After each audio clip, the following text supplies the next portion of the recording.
Good afternoon, everybody. I am Bill Trinan from Nintendo of America, and I'm here with Winton Prague Smith and Chris Toph Aldendorfer. And we are going to be your hosts today for the Nintendo Super Smash Bros. For Nintendo 3DS National Open Tournament Finals. That's right. We've brought the winners of 16 local scenes who have won their respective local tournaments at their GameStops.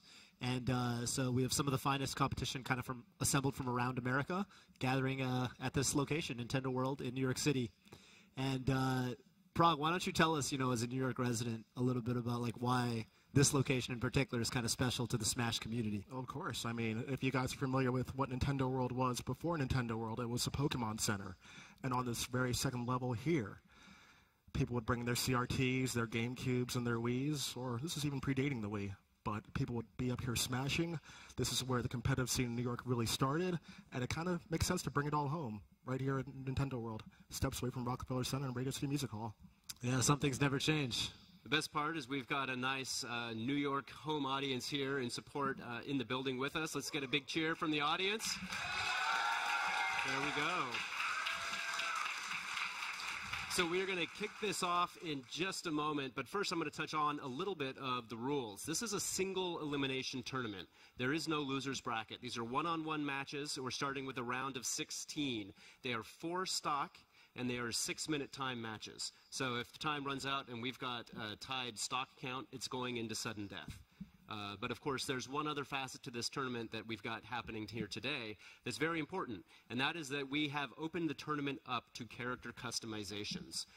Every character in the Super Smash Bros. For 3DS has different special moves, and you can customize them per character. And so we have opened it up to all of the special moves, as well as to some of the equipment that's available in the game. The equipment is unlocked as you play through the game, and what it does is it gives you stat bonuses and things like that, and there's also some limited bonus effects allowed, but nothing that would start you off with an item like the home run bat or anything of that nature.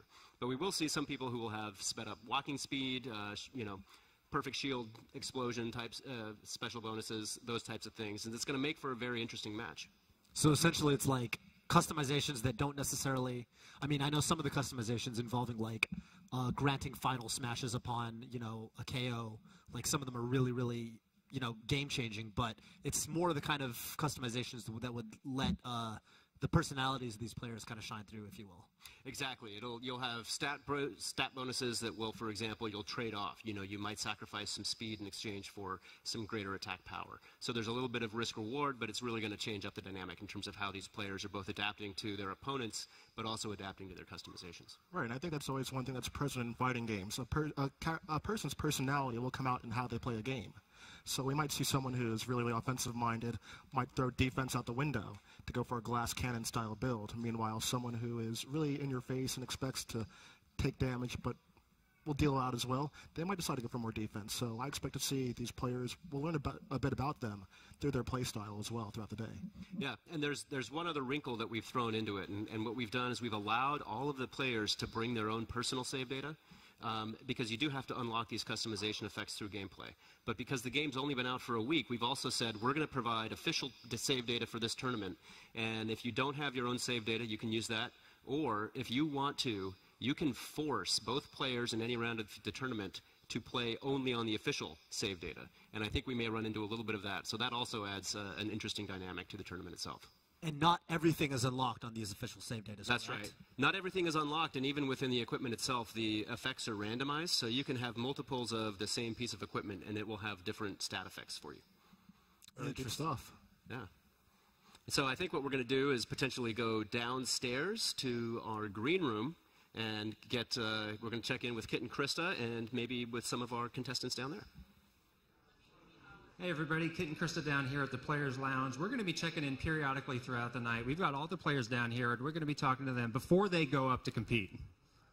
All right, so we're here with players from our very first matchup. We have Devin 3000 and Davian DT Fox. So Devin, I have a question for you. What do you think gives you the competitive edge over all of these great players we have here?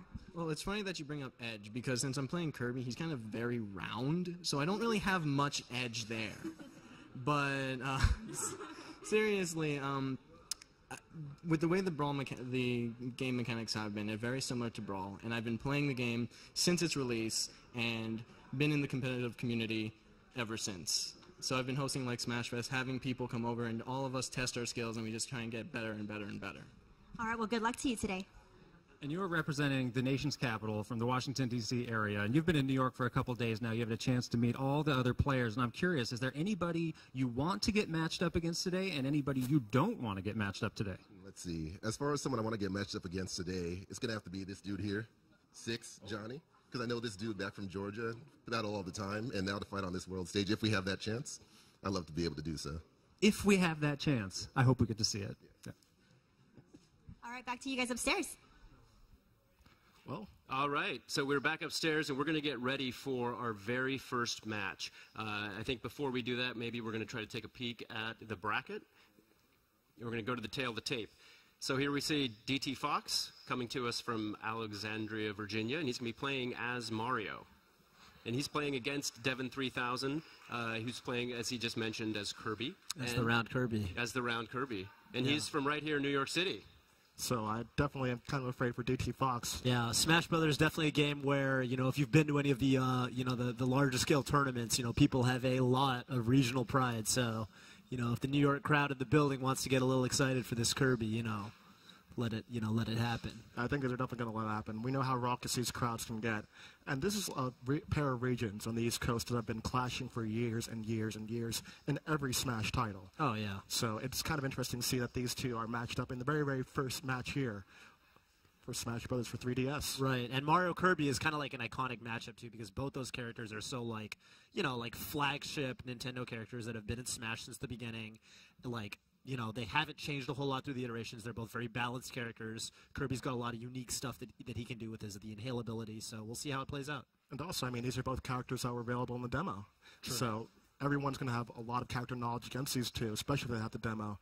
And it's going to be a lot of adaptation for them to learn the other matchups that have come since the game's release. So let's see what both these players can bring to the table.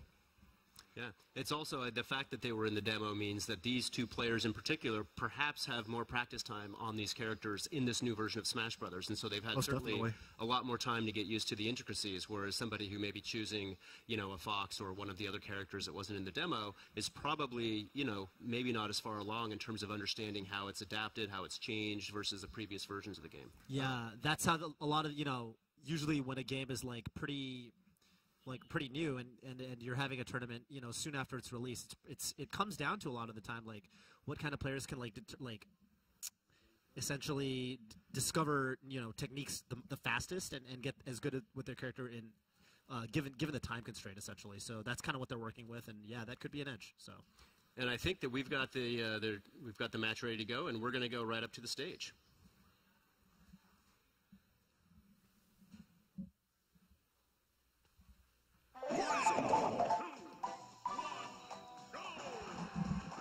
So again, all the stages that were selected there are randomized, correct? That's correct. The stages are on random, and so that's going to also introduce some dynamics to it that people are going to have to adapt to. Yeah. These guys are actually just trading a lot of forward tilts with each other, just clashing and flashing. Seems like at this level, you don't want to be pinned up against the wall. No, and you're going to start to see some stage hazards appear here. The fan is going to give you the wind blowing through, and then you're going to see some transformations come through here. When this is a classic Paper Mario Sticker Star stage. Right. Ooh, and doesn't quite do it. Really strong forward smash from Kirby, though, and he's walling out with the back air. And Kirby's still trying to get in, but Mario's been doing an okay job at using tilts to keep him away. Yeah. So here we see Mario's just charged up with Flood, and this is where he's got one of his customizations, and it's a higher powered Flood. Yeah. The Smash Ball has now come into play as well. Again, the only item available, right? Oh, and Kirby takes it. And he survives. Kirby survives. Yeah. Smash Ball. Man. All right, that's big, you know, because that's definitely one of the more powerful final smashes. Very capable of getting a KO off that. Yeah. Maybe a little bit of that home field advantage for our player from New York City. Perhaps. For sure. But both these pairs are rolling around a lot. That time Mario waits, baits, and punches with a down smash. Yeah. And trying to use the Flood, not quite able to close it out. Good forward air. Well, again, Kirby will not die yet. Yeah, Kirby has survived. Kirby nearly gets the KO there but Mario also survives. The ceiling there it is. Mario with the up air. Yeah. I want to stab him again later on. That is going to look good. Yeah. All right. Now Mario's turn to, just try to rack up as much of an advantage as possible. Ooh, okay. Looked like Kirby was in trouble there for a second, but he got back. It's also an issue. We're going to see how these players are adapting to these various stages. There is no for glory. You're going to deal with everything so far today. Yeah, that's right. All right, so the stocks are even now. Mario quickly going for the charge up on the flood there. Both players taunting one another. Kirby goes from the neutral air into, look at that, rapidly just damaging Mario. Yeah, oh my goodness. And that'll do it. And Mario's up B saves Kirby. Yeah, and that was actually really interesting because, that Kirby downer has been a spike in the Smash series, for so long. I think that I definitely want to take a look at that kill again later. It actually seemed like maybe even, Kirby might have been able to make it back. Do you think? I think so. Without up B? Yeah. Potentially. Potentially. He could have used his up B and gotten back. But also, it was extremely low percent KO. I think it's like 24%. Just caught Mario out of position. And nice job using the pipe to really get some leverage out of the Looks like he's got some knowledge, of how to use the pipe. Devin from New York sneaking ahead. Certainly Kirby is, holding steady there on his percentages. Mario hasn't been able to do a whole lot to him. Yeah, he's still at a pretty decent percent. Not really going anywhere. Time is running down. We're under the 3-minute mark in the match. Kirby holding steadfast to those stocks. Mario's going to make a move because a couple more percent, he's got a full stock lead, but the smash ball's in play. Ooh, and he actually bounces him off the pipe. Yeah, down air to neutral there. That was a nice flow there. Yeah. Also just connected after. Oh, here we go. And of course, Kirby's got a new final smash in this game. Right. No more chef. Yeah, no more Master Chef. Oh, and he gets him. Yeah, that's going to do it. And now Kirby with what seems like an insurmountable lead. But we got Mario's 2 minutes got left. A lot of work to do. Yeah. Oh, the drill up tilt, neutral air. And I like the choice after finishing with the neutral air. Doesn't feel like he can get anything else off of it. Just bats off, resets to the neutrals. Yeah, perhaps, trying to bait something out of the Mario. Mario trying to, catch Kirby coming down with that up smash, but Kirby doesn't bite. He's swinging for the fences with a lot of smashes, and, finally get a down smash to connect, but let's see what's going to happen. Not quite. All right, Kirby going for a swim. But actually, I think that works out in Kirby's favor because, well, some additional time with the clock is run off if we do go to time. This is true. It's not just about winning by the stocks. You have to pay attention to the clock as well. That's right. That's right. Which means, Mario has to play pretty aggressive now, to even this up. He can't, choose to play defensive because he's got work to do. He's out. Yeah. But right now in Bowser's notes, if the action goes there, Mario, you remember having last time you were over there? Wait a minute. Mario goes for the dunk. Oh my Ooh, gosh. that could have been very dangerous move. Yeah. You've got the Bowser head rotating in the middle of the stage. And Kirby, I think Kirby has figured out at this point, has a solid lead, doesn't have to approach. Yeah. Kirby's playing this, playing this smart. Oh, and Mario just falls. Just falls. There were no edges anywhere on that Bowser head. Not at all. There's nothing to grab onto. All right. Congratulations to Devin 3000. And I guess my hometown guy from New York is going to move on. I can't say I'm surprised. Well, being from the West Coast, I have no insight on that, but good stuff to Devin, and, good try, DT Fox. That was a good game by DT Fox, but it looks like we're going to get into some replays here fairly quickly. I think actually this is one of the biggest moments of the match. That final smash not ending in a KO. Yeah, that's right. Very, major. very important. That had a huge impact on the outcome of that match. Very different perspective of that game if Mario gets that initial KO. And I think actually Kirby ended up getting the first KO. Oh, no. Yeah, My Mario mistake. with the up air, that's right. Well, that's why the replays are there. Yep. All right, so the first time they clashed on this part of the stage, and this was the down air that, ooh, interesting. Yeah. Yeah. Well, with Kirby's multiple jumps, I feel like maybe he could have made it back. I'm not sure. I think he would have made it back in either way, but Okay, And then, of course, Kirby with the final smash. that's big. oh, Kirby falling to his doom, but not a big deal. He had, enough of a lead that it didn't hurt him too much. yeah. That's right. And it's going to be an interesting match for the guy from New York. Kirby, like we said, is one of those characters I feel has been underexplored as we're watching the competitive scene develop for Smash Brothers for 3DS. And there's going to be a lot of people who are going to try and figure out, what's next. Is this character worth picking up? Try some new things out. Be different. don't stick to the script. Absolutely, and certainly with the the new Final Smash is a nice addition. Obviously with Chef it was much more of a concentrated. You kind of get somebody in there if they're nearby, but now with this attack from Kirby's Return to Dreamland, you've just got a much bigger range and you can damage far more people with it in a multiplayer match. Right. But even in a single player, it's to me feels a lot stronger. It feels, well, it's devastating, right? Because, I mean, if you hit with it, they're going to get KO'd pretty much. And I don't believe the Chef was necessarily like that. So. Exactly. Yeah. I like the Chef, though. Yeah? Yeah. You got to, kiss the cook. I guess so. That's right. So I think we're getting ready for our second match of the day. All right. So we have 6 from Atlanta, Georgia. So this is a clash of the South here. We got Captain Falcon versus J. West Campbell playing Little Mac from Houston, Texas. I think this is a really interesting matchup, right? Because, these are two characters. They don't have projectiles. They're both, the two, big, brawlers of the series. Captain Falcon, of course, hailing from the old school, being around since the beginning. And, being one of these characters, before he was announced, people were like, Captain Falcon's going to be in this game, right? Yeah. And then you have Little Mac, which, how would you describe Little Mac? No, Little Mac was a newcomer when people were wondering if Captain Falcon will make it back. They were gravitating toward him. If Captain Falcon doesn't make it back, this character kind of carries on that tradition where he's a really, really in-your-face, offensive, aggressive character that you really enjoy watching.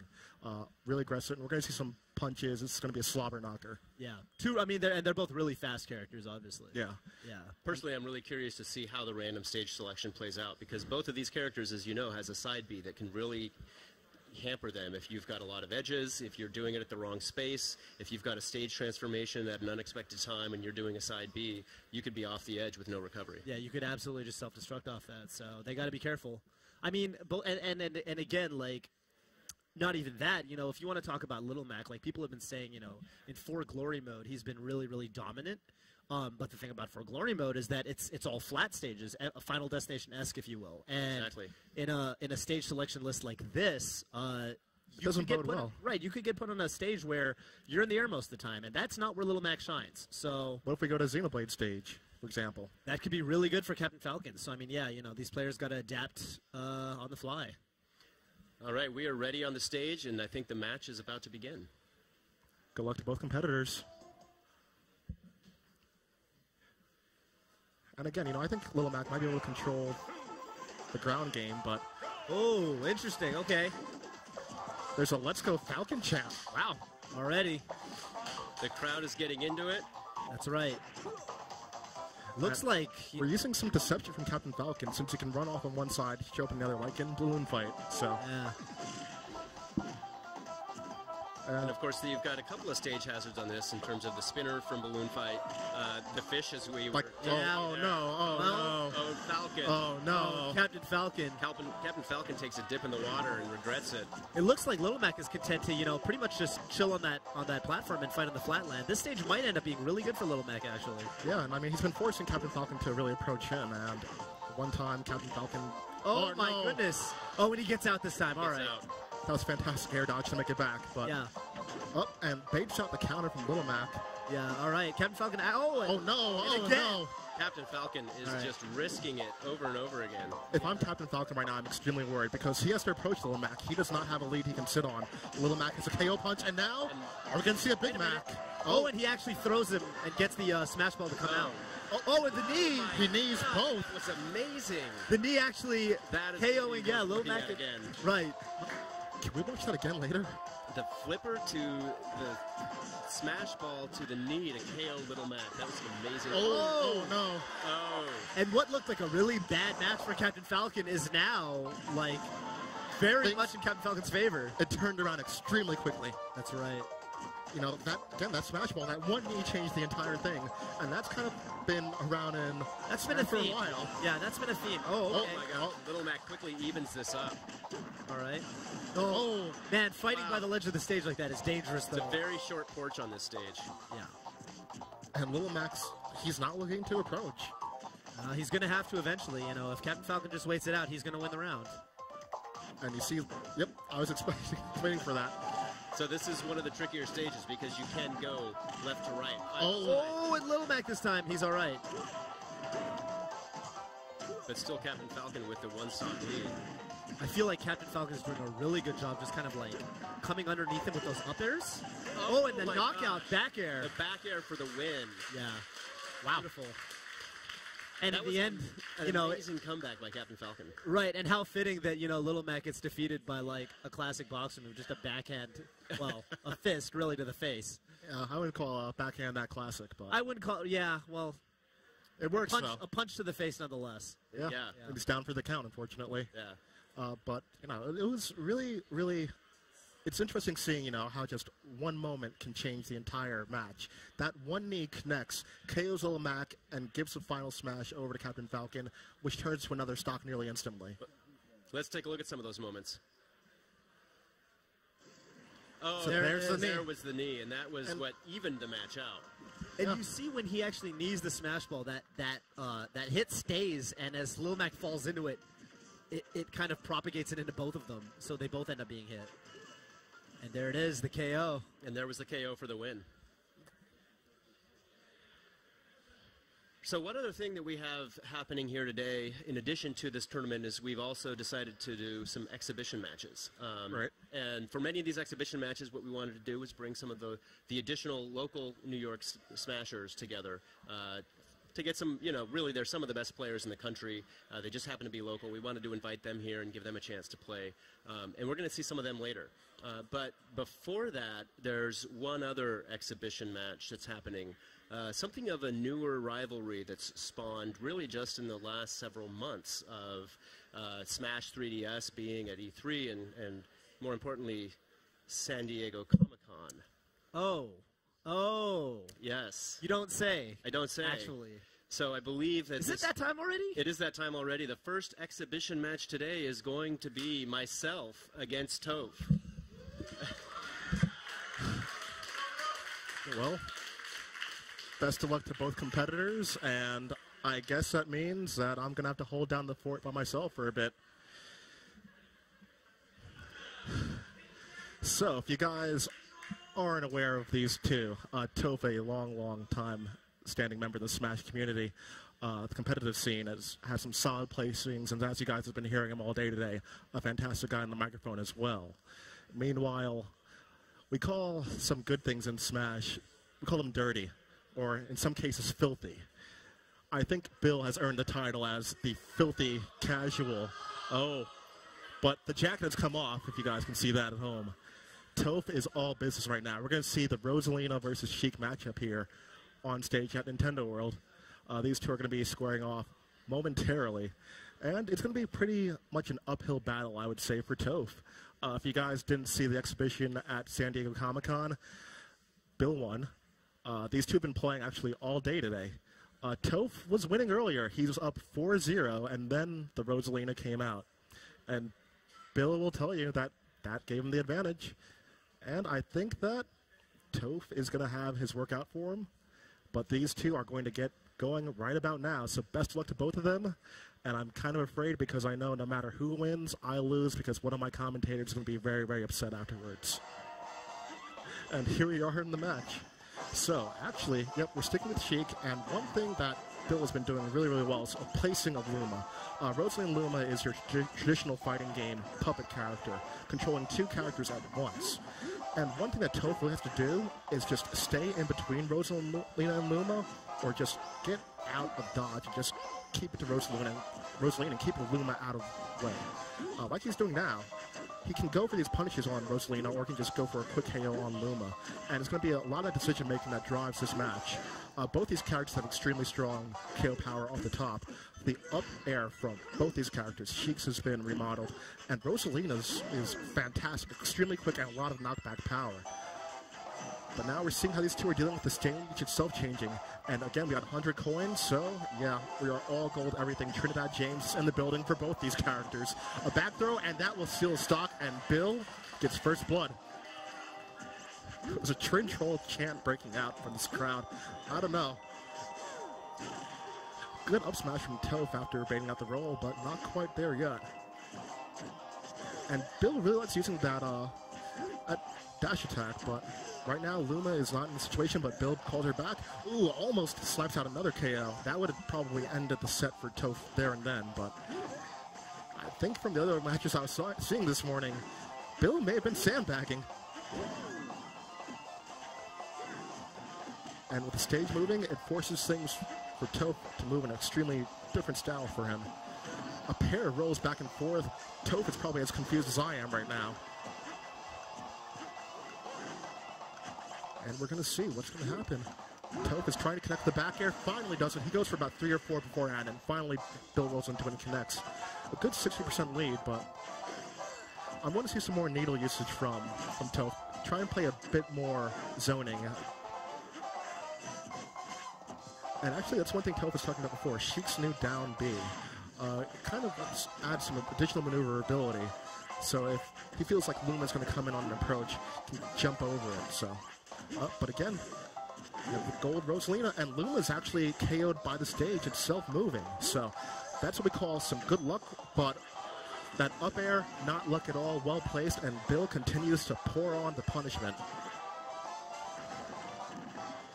Another solid up air. And Toph waiting for that air dodge. I was able to punch an up smash.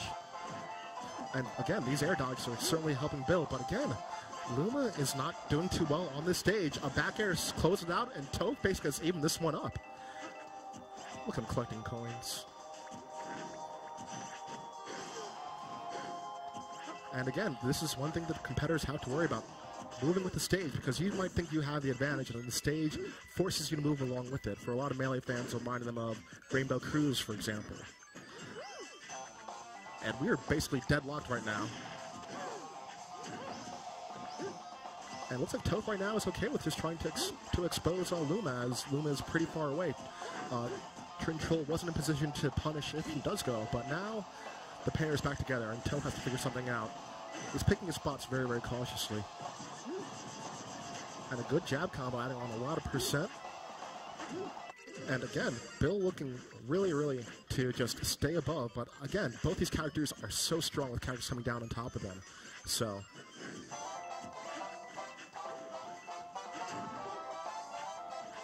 And again, the pair is separated. Bill brings back together. Oh, that could be trouble. Not at all. And Toph now in position to punish afterwards. Down smash to create some room. And Bill kind of putting his back to the wall. He's racking on some solid percent here and there, but he's still playing from behind. And I like how both players are really cognizant of these coins. Every 100, of course, applies a little metal features, so a bit of additional defense. But, and again, Toph just keeps trying to get below, go with these up airs, and poke away, but at charge F smash, not enough. Bill almost connected, but Toph is charging back with these forward airs, and a good choice from Bill, using the up B to leave the stage basically at that point. So that was his best option. Toph was going to punish him hard, but the smash ball, first one is out there. Oh, the smash ball is still out there. Toph is going for it. Oh, but he's taking that smash ball to go. It's a drive-through window. And we are dead even. Who's going to take it home? 1 minute to go. And Bill taking his time coming down. Letting a little bit of it run out. This one's probably heading to sudden death. These two are just pure rivals. I don't see it ending any other way. Can Toph defeat his demon, or will Bill continue to pour on the punishment? That's the question here. Oh, and the stage, both of them have to deal with it. Where is, okay. And Luma survives this time too. For once, Luma survives the stage movement. Good forward air. Bill taking his time. I think Bill at this point is just okay with letting it go to sudden death. Toph, I think, has to go in now and try and close it out. I don't like his odds in sudden death. Oh, but we got a forward air, not enough. And Bill just using the up B, not in position. Not enough, the air dodge, and we're going to sudden death. This is going to be a close one.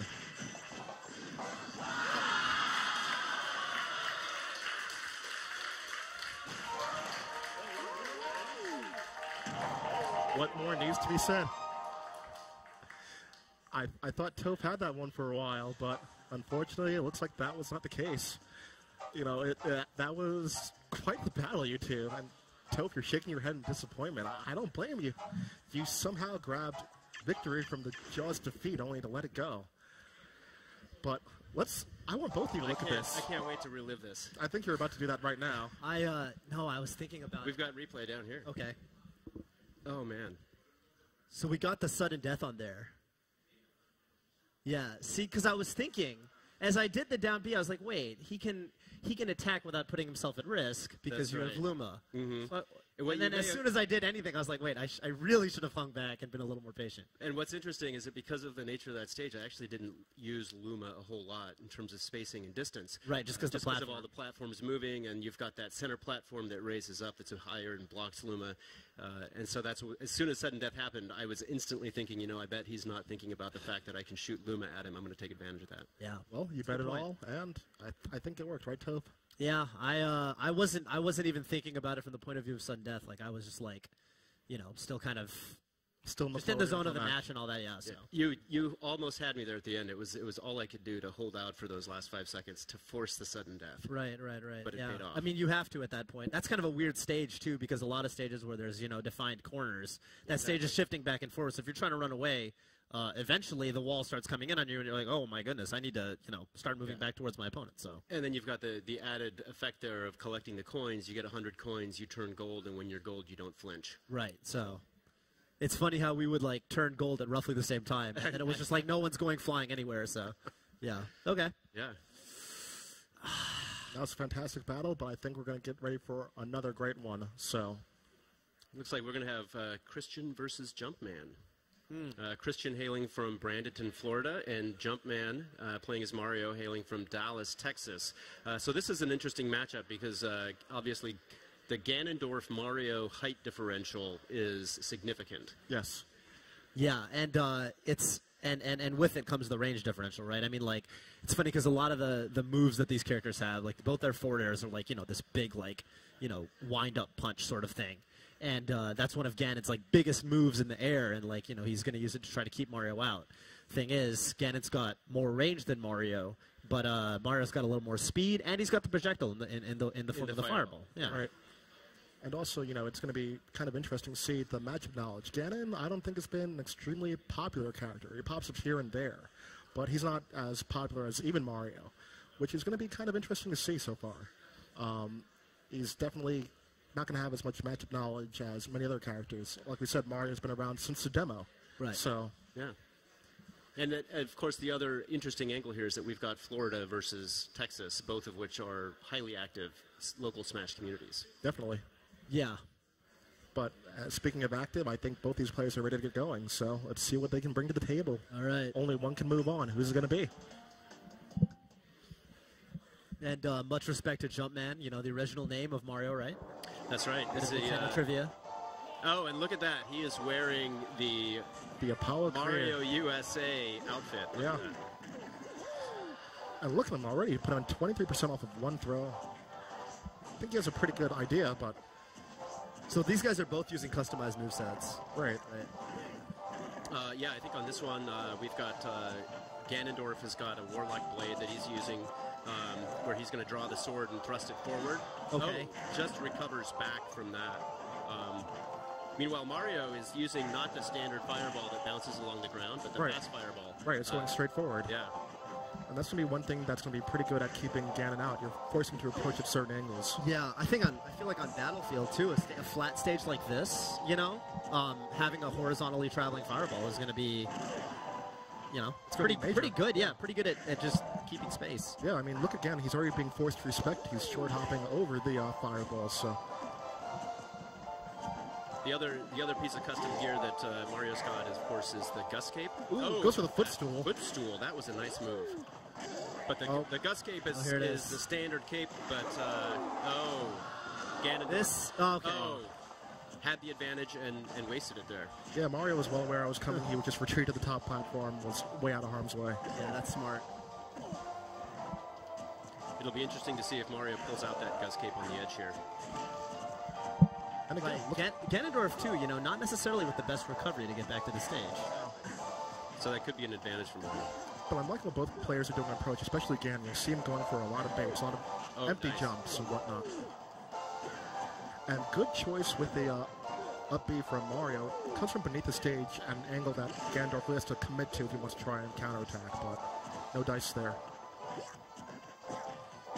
Yeah, Mario's up smash there had a pretty high range on it, but the ceiling on the battlefield here is quite large. Mario takes a big risk going off stage. Manages to get back. Yeah, looks like it works out. Nearly hits his shield broken on that forward smash by Ganon. Oh, okay. He was actually trying to potentially catch him rolling to the right. You know, a lot of people will automatically go and aim for center stage. So Mario well aware of that. Oh, wow. I thought that was impressive. I thought that was an up smash from Ganondorf, but not quite. I'm not sure. Was that a back air that Mario pulled to get out of that? Yeah, like at the last moment. Yeah, I want to see that. Nice. I like Mario just kind of sneaking in the fireball as he's falling past the ledge. Yeah, every percent counts, especially when you're playing from ahead. And these two are taking their time with this match. Mario's shield is certainly degrading, though. And that's one thing that's pretty good about Ganon. He hurts shields bad. Yeah. And I like him, again, he's trying to bait out a reaction, but Mario's not giving the reactions he's looking for. And again, he's trying to just get something to connect, but no dice. Yep. Mario's making good use of those quick fireballs. Uh-oh. How much damage did Ganon take off of that? Wow, he's already at 60%. Mario just hanging strong at 175. Finally goes down. Yeah. The Ganondorf chant. Oh, and the side B. And actually a good choice because he was able to tech it afterwards. What we've seen actually a lot of Ganondorf players do is if the opponent misses a tech, they'll go for a down tilt or something to go on afterwards. I'm sensing that time is going to be an issue in this match because we've only lost one stock per character. We're already down to 2 minutes and 20 seconds. Yeah. Now, both these players are playing extremely pensively. We're seeing a lot of baits. It's a lot of defensive play, a lot of smart play as well. Again, with a nice spot dodge there. Oh, and he actually catches the roll to the left. Oh, and the back air. Not quite enough, though. Wow. And Mario with the timely dodge. The air dodge gets through both hits of the neutral air. It's perfectly timed, but let's see what happens again. You see Mario again. He's going to that top platform trying to evade it. Ganon being smart here, not wasting the final smash, because he knows he can KO Mario just like, all right, almost like that. Yep. And I like this choice. Oh, there it is, though. And now Mario's got a chance here. And he's got it. And he can do it from range. Oh, and that will do it. Takes out Ganondorf. Man, I respect the choice from the Ganondorf. Like, you know, if you can try to KO him with another move, it's a gamble. That was the right play. Yeah, it paid off for Mario, though. But all right, the match is evened up. The door has been kicked down, and I think Mario's chest caved in with it. Ganondorf, a crowd favorite right now. And he's catching these rolls away. Yeah, it's actually really interesting. You know, that move at that angle just seems to cover so much horizontal space. Yeah. And we've seen actually a couple times Mario throw out a move roughly at the same time, and it looks like the hitbox on it is pretty solid. It's beating out a lot of things. Ooh. Oh my goodness. Like a donut in coffee, Ganondorf gets dumped. All right, catches Mario's roll away. Ganondorf has some work to do now. He needs to KO this Mario real quick. And he's Ganondorf. He is certainly a character that's capable of doing that. Yeah. Nice choke slam. But he's getting kind of desperate with these approaches. Yeah, Mario really just trying to stay alive right now. He's trying to play away right now. This is going to be sudden death or a Mario victory. There's no, you know. Oh, Ganondorf's only got a few seconds left to get a move in. I wonder if Ganondorf is thinking about the up B. That shield is hurting pretty badly, though. I think Mario has this one. You know, if I were Mario in this situation, I would definitely be throwing a lot of fireballs. Ooh, barely misses, but that's going to close it out. Yeah. That will do it. That was a great match. All right, so Mario with the stock advantage claims victory over Ganondorf. Yeah, it's always that playing about stocks. You have to pay attention to the clock. That's right. Oh, the USA chant. That's right. Mario with his USA outfit moves on to the quarterfinals. Yeah, that's definitely like a matchup where, you know, having a mobility edge, like with Mario, and the fact that he has those really quick fireballs, well, Ganon's moveset probably helped him in the long run. Like, having that that dive kick like that really helped him close space when he needed to. That might have been, even worse for Ganondorf if he didn't have that move. So. Exactly. I'm pretty sure we're going to see some dive kicks in the replays right now. Yeah. Yeah. And this one is going to hurt to watch because it goes to the top platform and he evades final smash. Yeah. It's a real opportunity for Ganondorf there, and he just couldn't take advantage. And yeah, that was a back air. Yeah, that was, like you said. Oh, wow. That was a good exchange. But again, Ganondorf was he had to commit to approach. Every time you saw him try and go in, he's not going to keep up in terms of foot speed, so we had to use those aerial Gerudo Dragons. And this is where Mario stole the final smash from Ganondorf and got the KO. They put him up one. Oh, and the dunk. That was crucial, I feel like, because I feel like the match was neck and neck until then. Yeah. And also, I mean, anytime you finish with a spike like that, it's always momentum on the player that gets hit by it. It's like, oh, that shouldn't have happened to me, and you just get frustrated. And it's also part of the mental part of the game, so. Yeah, it was a big momentum shift. Yeah. So I think we've got Muscle Man coming up, and he's going to be taking on Genesis. Muscle Man hailing from Chicago, Illinois, and playing as Fox, a very traditional Smash Brothers character. Right, and Genesis from Orlando, Florida, playing as Yoshi. A personal favorite of mine. And actually, a lot of people have been picking up and saying he is a fantastic character in Smash 4. Yeah, he does feel really nice in Smash 4, and, he's got a new character model. He walks more upright now, and just kind of like his animations just look really nice and clean. Well, the real advantage this time around is that his recoveries have been improved so much. It feels like he's got a little bit more height on his up jump, and Right. And then of course his up B with the egg throw gives him quite a bit of horizontal distance Right. and just a tiny little bit of vertical lift. And so you're able to go off edge. You're able to do battle out there over the edge, do edge guarding, and still get back to the stage in ways that you couldn't in previous versions of Smash Brothers. Right. Because, again, his up B, not the best recovery move, because really it's just the egg throw. Right. Right. But just the subtle change to that has really made the character quite a bit stronger. Yeah. Oh, definitely. And more fun, too, right? Because you can afford to take more risks off the stage. Yeah, he's also quite a bit speedier this time around, and in fact I've been playing Yoshi since Melee, and he was the first character I played in the new version. And as soon as I got my hands on him and felt him, it was the moment where I was like, okay, this makes sense. This game is going to be great. Right. All right. And of course, we have Muscle Man playing Fox. Now, Fox is, a lot of people have said he's been defanged, but this guy made it here. We're pretty sure we're going to see what got him to this point. Yeah. Fox, of course, was extremely strong in previous iterations. Got toned down a bit. A lot of people are saying he's been toned down once again. So I'm not quite sure what we're going to see from him here. Right. He's definitely got a couple really good strengths. I mean, he still has the laser, which is going to be good for racking up damage in those situations where you just want to stay safe, pull back. He's got his up smash, which is like a really, really devastating KO move. That has never not been like one of the best and easiest ways to get a KO. Because again, in this game, when you knock someone off the stage to the sides, they can come back. But when you knock someone off the blast zone, vertically, that's It's not it. coming back. The stock is done. Right. So, yeah.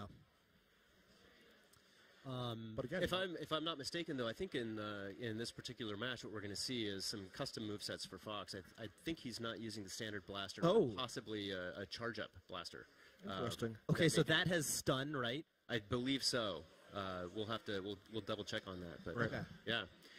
So I'm really curious just to see how Fox is able to do in this new game in a true competitive setting. Right. And of course, once again, we're seeing a really nice regional matchup here between these two players. I think some real opportunity for folks to come and kind of establish themselves within the Smash 4 community. Right.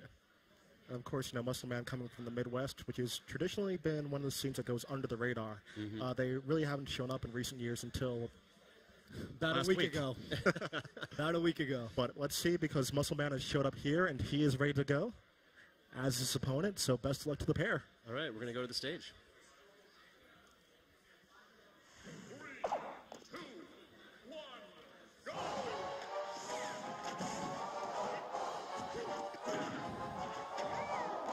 All right, so two characters that actually really look color coordinated with each other, if you will. So far, been fighting in like really close quarters. So yeah, it does look like Fox is using the charge blaster. We haven't seen it just yet, but that is a charge-up shot. It takes a bit to charge, but it does a little bit more damage. There it is. There it is. Just heard you. But yeah, actually, we're seeing Yoshi. Oh, is that a little custom move? That's also a custom move. That is the twisting fox, which he's using for his up B, and that's kind of spins through the air, pulling opponents in. Okay. So it's got a little bit of a gravitational effect when you do that. It looks like it has a lot of knockback, too, because Yoshi was not at much of a high percent, and Yoshi kind of went flying. So. Yeah. And the stage is changing as well, so once again, these hazards are going to be interesting. Oh, that's right, and the center of this stage starts to get really dangerous because you've got multiple gaps down through to the bottom. Good place for Yoshi to take advantage of a potential side air, a forward air for a dunk there, but I really Yoshi like that gets... up smash from Fox. Yeah, that was a good... Caught Yoshi trying to approach through the air, and, well, paid off extremely quickly there. Yeah. Yoshi taking advantage of the terrain there. Oh, and that was also a custom Yoshi move. Well, what was that? So Yoshi is using for the... Oh, but this is trouble right now. Yeah, this is big. This is a big problem. The interesting thing is characters like Ganondorf, they have to time their final smash use. They might not be able to get a good chance to use it. But Yoshi with the transformation type final smash, you can just let it rock whenever. Exactly. Doesn't get a KO off of it, but gets a nice amount of damage. Definitely help him pull into the lead. So yeah. And good choice from Yoshi, using a second jump when he did right there. Yeah. Just because he was going to eat probably another up smash after that up tilt. So. Yeah, and you can see Yoshi really taking advantage of that custom neutral B. It's just a lick move. He doesn't lay an egg. It's just a lick move that... He has some solid knockback. Yeah, good strong knockback. And right now, Fox is trying to get below Yoshi, it seemed. But to no avail. Interestingly, what I'm not seeing a lot out of Yoshi is the down air, which Yoshi can deal a lot of damage with that move. It does like 30%, right, if all of the hits connect. Yeah. Ooh, but Yoshi able to scout out a roll and connects with a forward smash.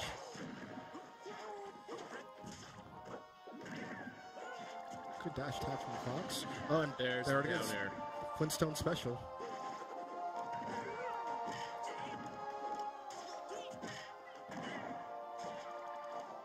And again, every time Yoshi seems like he's in trouble, he's using the second jump. But that time, wow. It's a pair of fantastic reads with the down B and then sensing that Fox is going to land right on top of him with an up smash.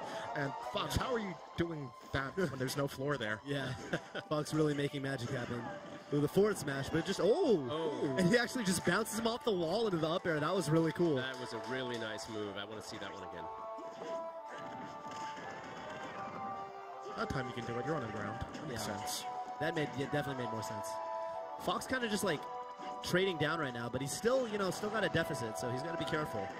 And also, we just saw the new down air from Fox kind of spiking. That was in a previous iteration as well. Yeah. So yeah, Yoshi's got to be careful there because there's just enough slope on that middle platform that if he does that down B, he's going to slide right off. Yeah, Fox is like quickly evening this up. Yeah, Fox has brought this one back. I think he's starting to understand what he wants to do in this matchup. Right, it looks like Yoshi's kind of running away right now, and Fox has crept into the lead, not taking any damage from Yoshi in some time, but the down as B, I say that. Yeah, in the air, the down B onto Fox, shoots him right off the top. Yeah, that was kind of just the break Yoshi needed because the momentum was all in Fox's favor for a second. Definitely. And also we're seeing Yoshi go for that, but charging up smash. Does that look familiar? Yeah, definitely a classic, classic anti-air move. And this is one stock apiece right now. There's still plenty of time on the clock, so... combos him down the platforms and actually connects into a forward smash. Beautiful. And again. Repeats it. Was that an instant replay? Yeah, that whole sequence was really good. He got so much damage off of that. Both those sequences in a forward smash. It's going to take some special moves by Yoshi to make this happen. Yeah, and if I'm Fox right now, never mind. Never mind. Yeah. I guess we don't want to know what happens to your Fox right now because... I was going to say, man, I was just like, you've got it. Just make sure that final smash doesn't, change things. Take care of the final smash, but Muscle Man just let it rock with that up smash, and looks like it paid off. Yeah, I mean, I was talking with Muscle Man earlier downstairs, and he was like, yeah, I'm kind of concerned. I'm seeing, some of the resumes that some of these players have. And, well... I guess he's building his own because he picked up a win. He was not expecting to do that today, so congratulations. Yeah. We're going to take a look at this replay and see what we can take a peek at. So there was the twisting fox you were talking about before. That's right.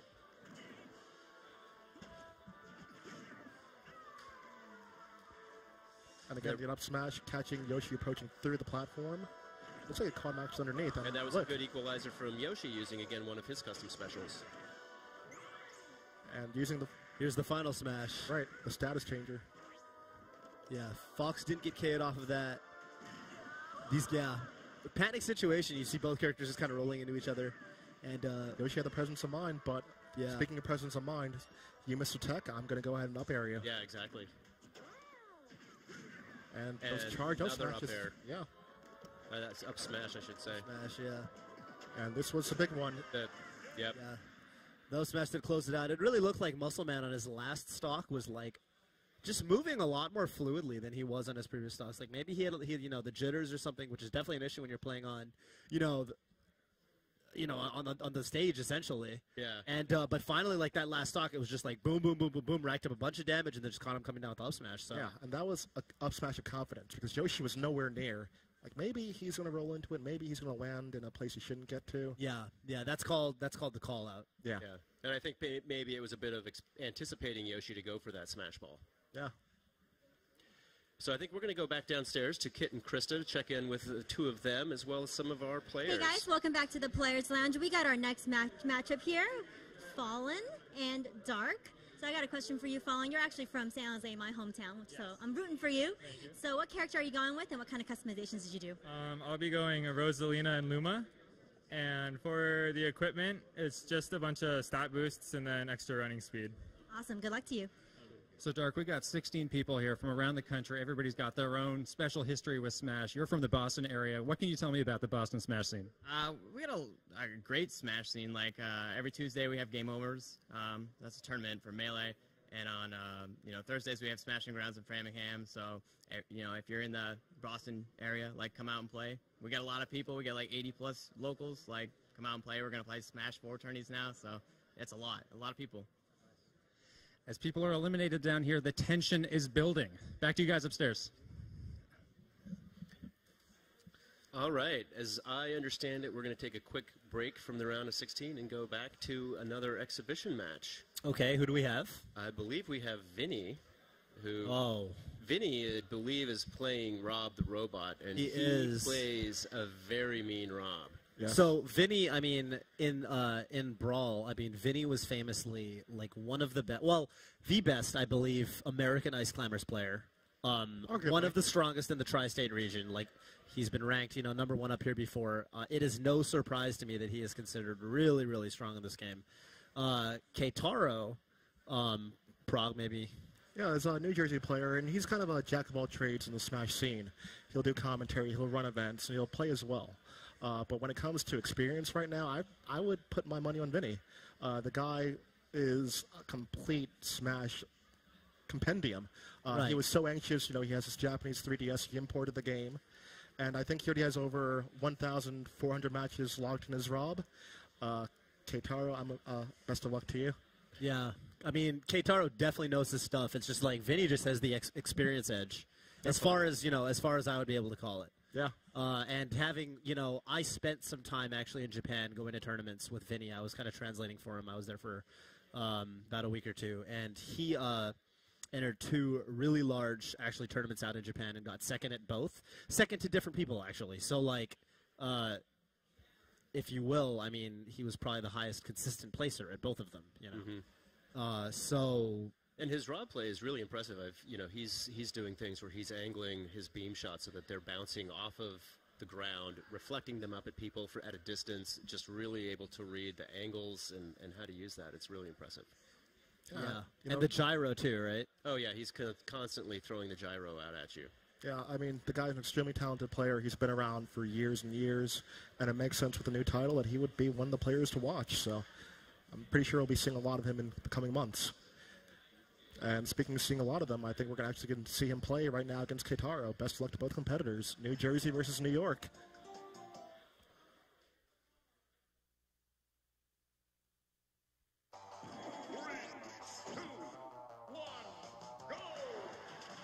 Starting out, looks like we've got them on the Picto Chat stage. Oh, This is... Oh, they're having a little fun out there. Yeah, okay, a little sequence. Okay. Oh, Rob. All right, he's fine. Uh-oh. Is he, though? He's having some issues. He's having some issues. All right, looks like he's good. There we go. He's out of the stage hazard now. A little bit of showmanship from both of them, I think. Definitely. They want to have some fun with this one. Yeah, and the blink of an eye, though, 41% on Link. Just like boom, boom, boom. 3 hits, and they all connected right off the bat, so... This is a matter of experience. Like you said, wow. Backers him into a dolphin. Flipper, what's going on? Yeah. I mean... Oh. Went for the down throw and couldn't get the forward air connect afterwards. Timing may have been off. Yeah. Ooh, and again, he's seeing these gaps where he can definitely connect. Oh! That looked brutal. He aimed the laser upward to like kind of catch Link maybe coming up like that. Saw that he was going low and then just dropped that downer on him. Again, like we said, this guy already has about 1,400, 1,500 matches under his belt, his character. Yeah. He's going to know his stuff. Definitely. I think that first KO was definitely worthy of the highlight reel. Link just cannot get a move in. Yeah, man. I mean, it's not even like, you know, clearly he knows what he's doing. It's just like Rob just is one step ahead right now. Or 2 or 3, I would say. And again, he's just doing a fantastic job in zoning. And then he gets these grab opportunities. Oh. Oh. Oh, careful. Oh, my goodness. Rob is going to be okay. Vinny really well versed of when he wants to use his air dodges. And wow. Oh. Even the stage wants Rob to win. It's unfair. Looks like, well, I mean, it's more like they got hit by the same stage hazard. It's just that Link was at a higher percent, so he was in more danger. I mean, it continued the combo at that point. Yeah, true. All right. Smash Ball comes out. But we have a charge laser as well. And look how many hits he was able to pile on with that. Yeah, actually did not. This is trouble. Smash ball, throws out the gyro. And but oh, down air. Disjointed hitbox wins out. That was a really smart choice from Keitaro. Yeah, I mean, Rob just has his arms, and as long as they are, a sword is going to pierce right through them, so. All right, but after all that work, you know, Vinny is still up a whole stock. Yeah. And he's only furthering this lead. It's funny, you know, both these characters have, you know, good options up close. Link has a sword. Rob has pretty quick moves with his arms.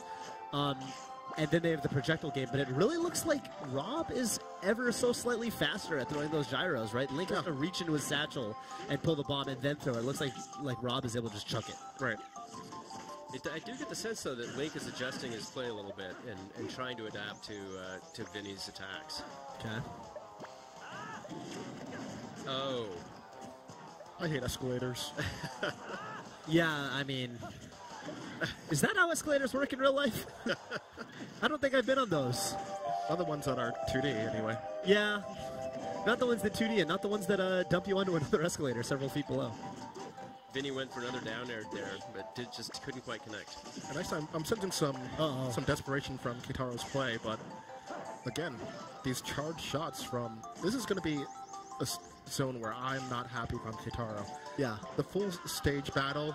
Oh, he thought he had escaped the tornado and then jumped right up into a new one.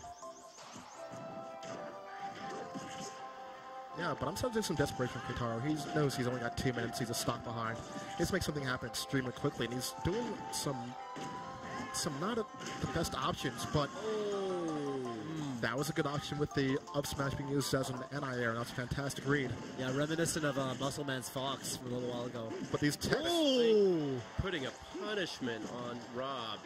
But yeah, that was really brutal. I think that was definitely something I'd like to see again. It certainly got him the damage that he needed, but Rob was able to tech out of it and avoid the KO. I mean, that's the difference right now. You're trading good punishes, but if you're getting stocks and the other person's just adding on percent, it doesn't bode well for you. Oh, okay, gets the KO. But still a stock behind, but will this change things? All right, he's got the final smash. The, That's a solid bait. Yeah. Looked like he was going to land and then just takes off with the up B. And I think with the loss of that final smash, this game is as good as over for our hero of time. A couple of old school NES characters going at it here. That's true. Well, is Rob a character or is he a piece of merchandise? That's the real question.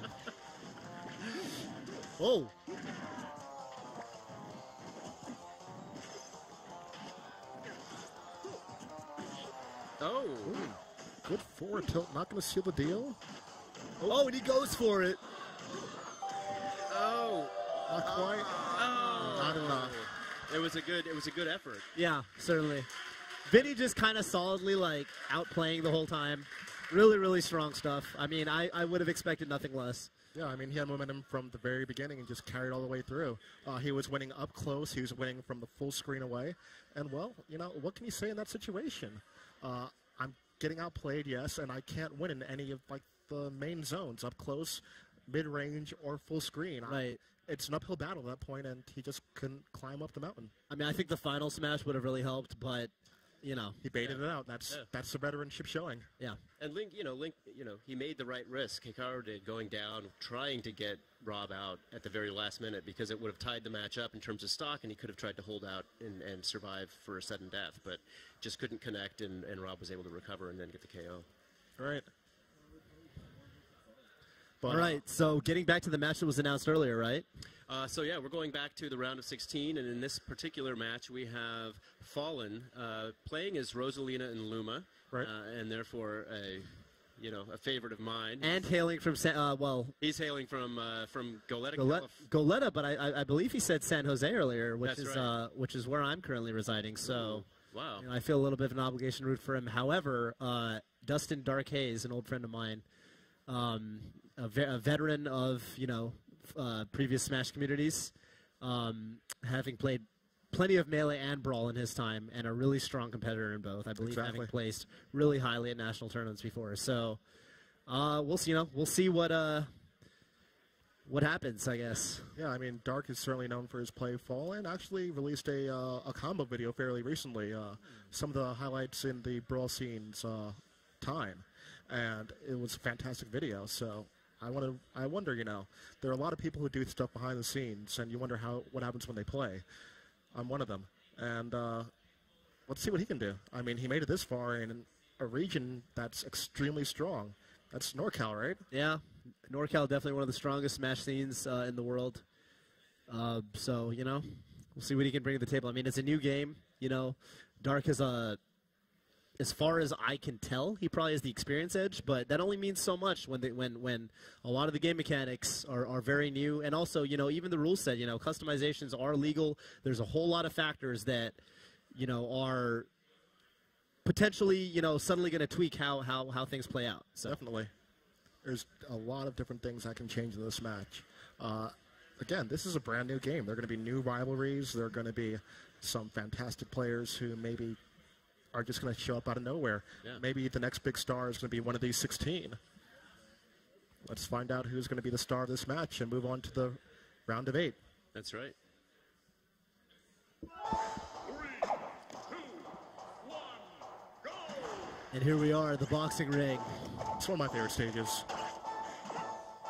All right, so Bill, feel free to point out as a, aficionado, if you will, of both of these characters, how their playstyles differ or are similar to yours. Well, so what's interesting here, as I see it right away, is that Rosalina is taking advantage of the neutral A there.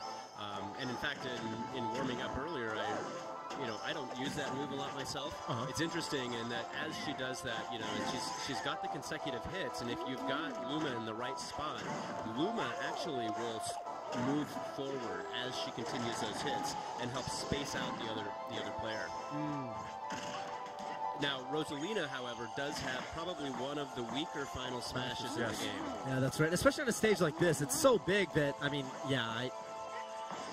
really requires good placement, and on a stage like this, you really need to take advantage of it by going in for grabs and throwing people into the final smash. Right. You just really don't get much out of it. I think it could be used potentially to kind of wall off the opponent, restrict them to a corner of the stage and maybe try to hunt a quick kill. But it's not going to be nearly as lethal as a lot of the final smashes in this game, I've seen earlier, Kirby's. Especially on a stage like this with ramps, and if you are able to just pincer them between a ramp and the final smash from Rosalina, that could be trouble for any character. Yeah, that could be a really good application. Yeah. I do find that this stage tends to not favor Rosalina as well, because you've got so many different levels vertically within it. You've got the areas up above the light brackets there. You've got the different tiers here within the ring and then on the sides, which makes it difficult to really take advantage of Luma unless you're centered in the middle with the ring. And also one thing I really like from Rosalind and Luma, we're seeing that fall on every time he'll go for something with Luma, and then he'll go in immediately with Rosalina, just to make sure that Luma's in safe space. That's something you weren't doing, Bill. Sorry to call you out like that, but he's really protective of his puppet. That's right. Whereas I am not afraid to sacrifice Oh, Luma. lights are out. Now, Rosalina's down air there, that is a very good move, very powerful, and it's interesting because if you get it pinpoint perfect, it has somewhat of a meteor effect downwards. Right. But if you slide just to the side, it has really strong knockback on either side of it. And so it's a pretty versatile move depending on how you decide to use it. You have to place it properly for the desired effect. Yeah. Ooh, a good trade Wow. for Rosalina. That was a good forward air from Rosalina. She does that kind of loop-to-loop, strong knockback on that. It's really nice. I think I used that on Toph at least once in that match. Yeah, it's a really, really powerful move. Remember it well. Yeah. I like the decision from Yoshi to kind of beat up on Luma while he's separated with the down B. That is a key tactic if you're facing off against Rosalina, is she's much weaker when she's lost her Luma. Right. And so you do find that when they're separated, the other player has a tendency to try to just take Luma out. It's easier to do on a stage with edges than it is on a stage like this, but it's still a valid tactic. Right. Actually, Dark went in there, Oh. and Ooh. not off the top rope. Oh, that'll do it. Yeah, 2 consecutive up airs from Yoshi, the second one for the KO. Just a really great sequence by Yoshi there. And right now, actually, had Rosalie and Luma pincer in against the ring ropes, and that's not going to be a good place, acting as a wall in that situation. You know, interestingly, I'm not seeing Yoshi using the egg throw much and attacking from a distance. We saw it a bit earlier on. He was in the ring, and Rosalie was on the left ramp, and he was basically trying to get Rosalie to air dodge through and then punish afterwards, to no avail. Yeah. Oh, and Rosalina just with just a forward smash on that, really just sending Yoshi out. Yeah, out of the corner. It definitely does seem like, on a stage as big as this, if you try to, use your projectile game, the opponent could just kind of, run away and not necessarily have to deal with it. Although perhaps, with a stock advantage, that would be a different story. All right, smash ball in play. And, we saw, actually, both these characters use them so far throughout the tournament. And Yoshi is zoned in on it. Yeah. I think he should be going for the KO at this point. Oh, but Rosalina gets it again. That time, and again, just air dodges out of there. Yeah. And that's the second time this final smash has gone to waste. But hey, that's actually a pretty good thing. You're not letting your opponent use it. You might not get the most out of it, but at least your opponent can't use it against you. Yeah, yeah. Meanwhile, Luma, again, is pretty far away. And finally Fallen gets... Rosalina's doing well, though. She's using that forward dash attack and then following it up with the up air. Another powerful move for her. And I think the up air is going to be a key for KO, especially if we get a grab. Yeah, the other opportunity she has out here on the edges is with the grab and throw. She does a back throw out of her grab, and that can be a very powerful move. Yeah, but speaking of a powerful move, that Yoshi up air actually connecting on the double jump.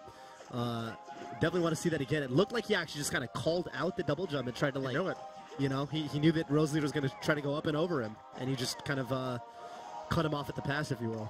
Definitely. And I think what we see from Yoshi there is him maybe trying to take advantage of the stage, damaging the lights up above, and once those take enough damage, they'll fall down, and they can do significant damage to a character that they land on. I also think that Yoshi is trying his best to just play the clock, 30 seconds, when we had about a minute to start off.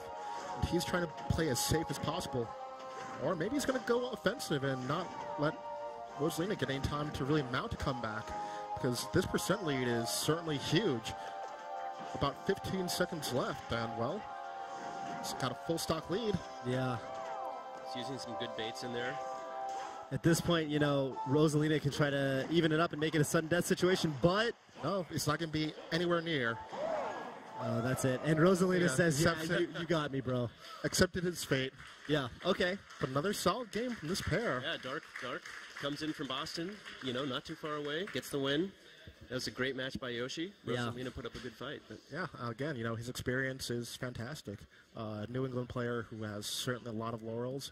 And Fallen showing that, yeah, he's got a lot to offer as well. I'm thinking that he's going to be looking for revenge soon. Yeah.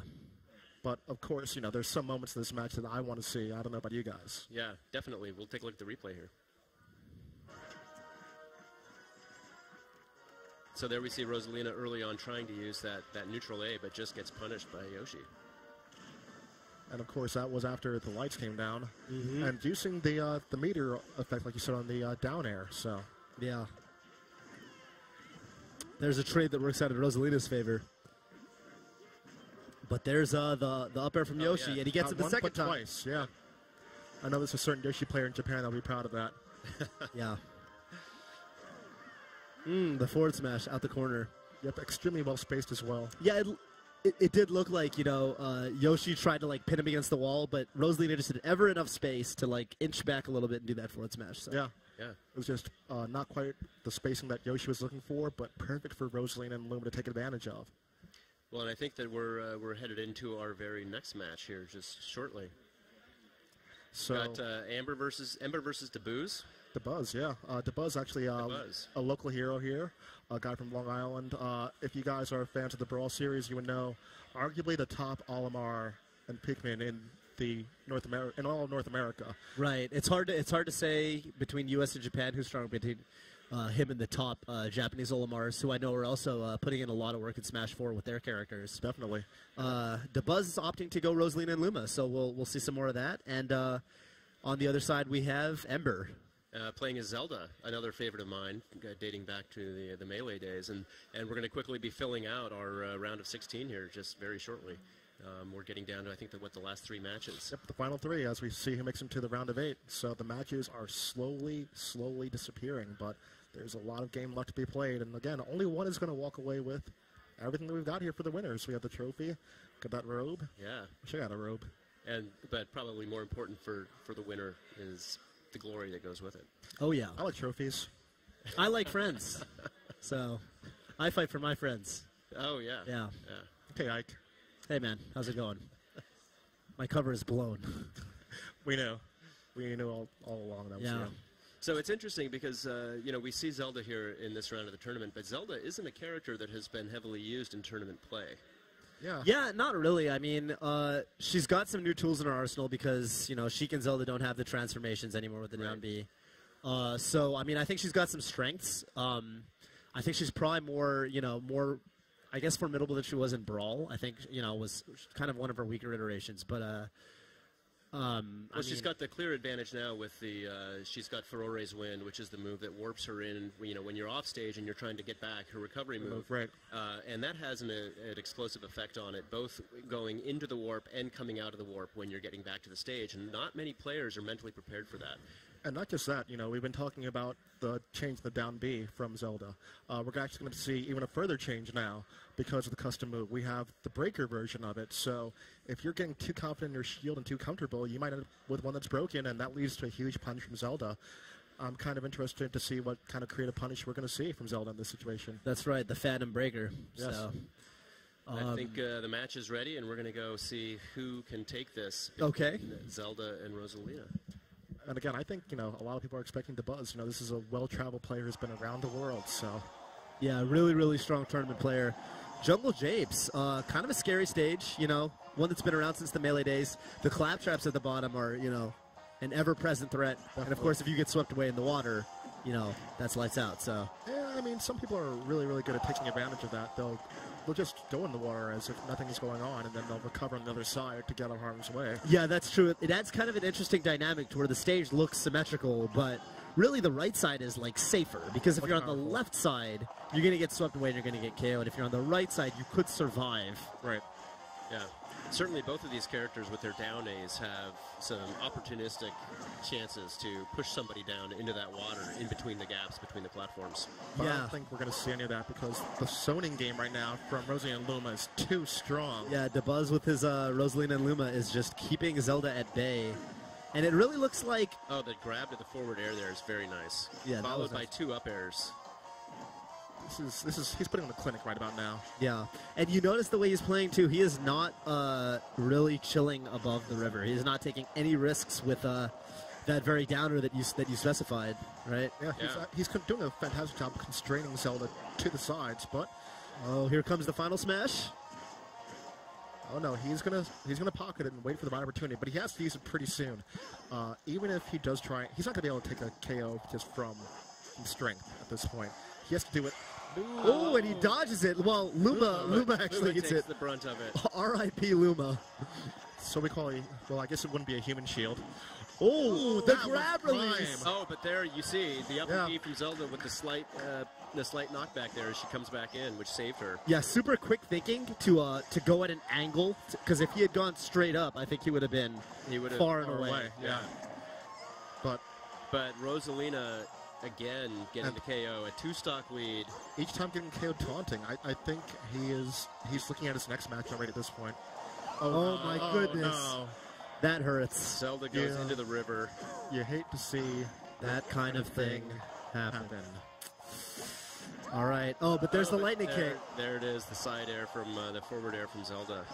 And, finally we're getting first blood, but it might be too little too late at this point. Hopefully we can get another one, or maybe two, but this zoning game from the Buzz has just been too strong. It really does look like, there's a ton of time on the clock, but it looks like the match is about to wrap up. That's it. It just did. Yeah. That was... Rosalina and Luma made quick work of that. Actually, and before the camera even came back to us, Bill put his notebook back.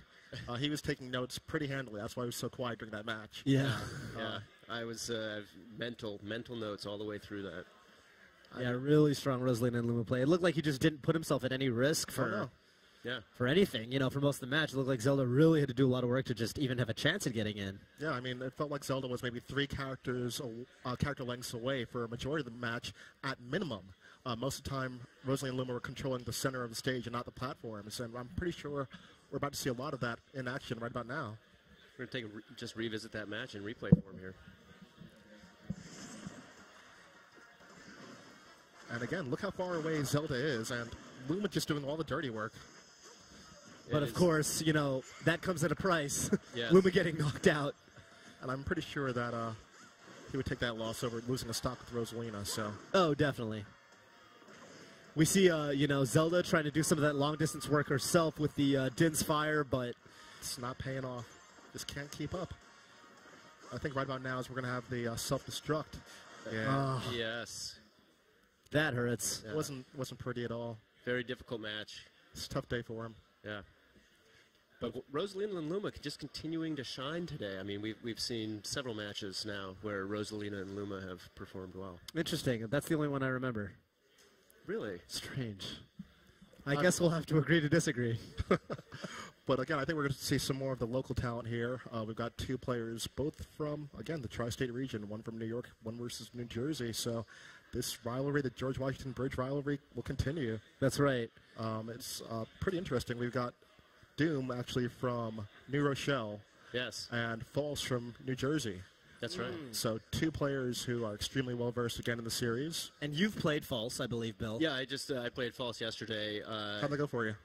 It went all right. False plays a mean Sheik. How much did you play him? How much do I play? Well, how much did you get to play with False? Oh, it's just one match. It was just one match. Okay. And I took the first stock, which I think surprised both Keitaro and False. But then False came back and won the match. Okay, interesting. So, all right. So, it sounds like he definitely, knows what he's doing. I know he's considered a strong Smash player overall. Doom, of course, himself, no slouch. Yeah. And I don't know, if you can speak to, what kind of scale these guys generally try to perform at. I know Max just puts in a lot of work for the community. Right. He's kind of like, you mentioned with Keitaro earlier, kind of a jack of all trades. You see him, behind the commentator's desk, behind the TO desk sometimes. Right. And I think False is kind of in that same boat. He might not be as much on the TOing or commentary, but it's pretty often we see him at an event with a camera, a video camera, really taking note and creating memories for people that are going to relive these events for years to come. Okay. And I think that's one thing that we're used to seeing from him, because even in the infancy of this game, we're seeing him posting videos of strategies and things that he's implementing. I'm wondering if we're going to see his Donkey Kong today, because we've been hearing a lot about that. Donkey Kong with a B and using the custom move that gives him additional armor on that. That's right. So it's been a strong tactic so far. I know there's a Donkey Kong player from Long Island named Will. I'm pretty sure he's in the crowd now, actually. Arguably the strongest Donkey Kong in Brawl. And I'm pretty sure that he may be really excited to see this guy play. I think it's going to be a great match. I mean, the two of them, just so excited to be here yesterday Definitely. for the rehearsals last night, Yeah, I mean, as well as today. Just the entire scene. I think particularly a shout out to the crowd here today, because they've been having a lot of fun. They've really been getting into the matches, and I think they're particularly excited for this one. What I find interesting about False is that he's going to get in the zone. He's listening to music on his own, not from the game. He's just listening to music as he plays, and so I think that creates for an interesting dynamic. Yeah. I mean, personally, I rely a lot on the sound effects from the game to know what's going on. Yeah, I do too. I mean, I know a lot of tournament players, they like to drown out the crowd reactions, especially when you travel out of region, you've got people cheering for your opponents, if you will. And but for me, I really do like to hear the game audio. So I mean, really, it does come down to personal preference. It's funny how in Smash there's all these different play styles, both within the game and outside of it. Yeah, I know. I'm a player that listens to music all the time when I'm playing. It's interesting because I'm not really focusing on what I hear from my opponent, because sometimes people will do things to mess with you sonically, mess with your ears. There was an old tactic where you would cancel a grab, or dash attack into a grab, and with a character like Mario or Dr. Mario, you hear that sound effect and you think dash attack and get grabbed for it. Yeah. Sometimes people do mix-ups like that. Oh, I remember. I remember something like that. Well, I still do, where sometimes if you knock an opponent down and you're trying to get them off their roll, perhaps they stand up or they do a get-up attack, and sometimes you hear them mash, say, the A button. Right. And I don't even mean to do it, but sometimes I just hear the click, click, click, and I'm like, oh, they're hitting the A button. They're going to do a get-up attack. And, of course, that's going to be more for a GameCube controller, so we'll see when the Wii U version drops if that tactic comes back into play, but... Definitely will. Right. Yes. Any edge you can get, right? Yeah. I mean, there's definitely a lot of players have tells. You can see what a player is doing. I mean, there's rumors of certain top players standing behind their opponent to look at the controller in high-stakes matches. Oh, who could that be? Maybe someone that Reggie may have called out. Oh. I don't want to say any names, even though I almost did. Well, I think we've got our two exhibition players ready to go, and we are going to see who is able to take this match.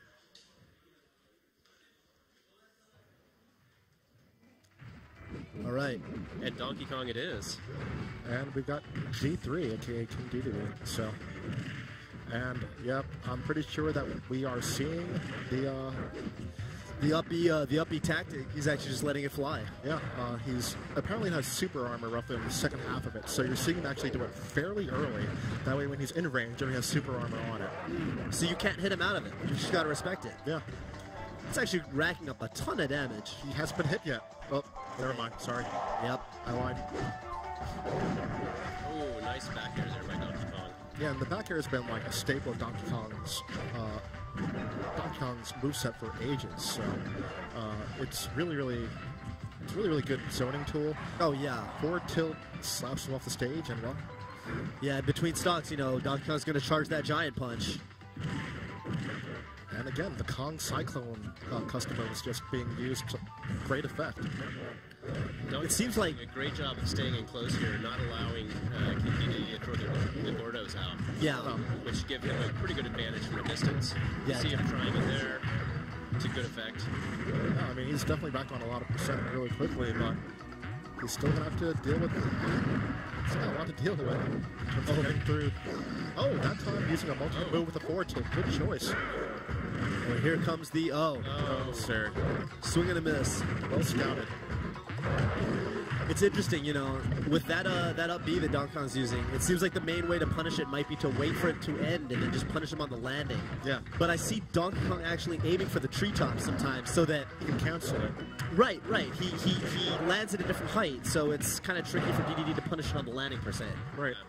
I mean, the whole notion of edge and ledge canceling is something that we've known about for years in Smash, and we're seeing it used to great effect by False with his up B, so that way he can start another one nearly instantaneously. Ooh, good use of the up air as well.